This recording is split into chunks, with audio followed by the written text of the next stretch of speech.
ओल्या दुष्काळाच्या मागणीसाठी शिवसेना आक्रमक, कृषीमंत्र्यांना हिंगोलीत काळे झेंडे दाखवले। राज्याचे कृषीमंत्री दत्तात्रेय भरणे यांना हिंगोलीतून जात असताना उद्धव बाळासाहेब ठाकरे शिवसेनेच्या शेतकरी सेनेच्या पदाधिकाऱ्यांनी काळे झेंडे दाखवून जोरदार निषेध केला।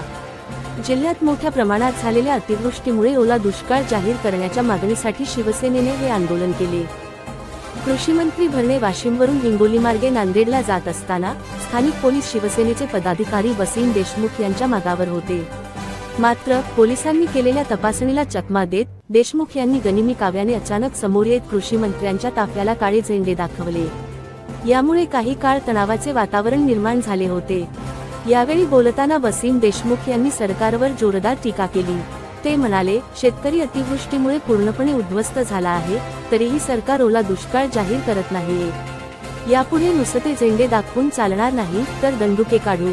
जर सरकारने शेतकऱ्यांच्या मागण्यांकडे दुर्लक्ष केले तर शिवसेनेच्या वतीने राज्यभर मोठे आंदोलन उभे करून सरकारमधील मंत्र्यांना महाराष्ट्रात फिरू देणार नाही। या आंदोलनामुळे जिल्ह्यातील शेतकऱ्यांच्या प्रश्नांची तीव्रता पुन्हा एकदा अधोरेखित झाली आहे। सरकार यावर काय भूमिका घेते याकडे सर्वांचे लक्ष लागले आहे।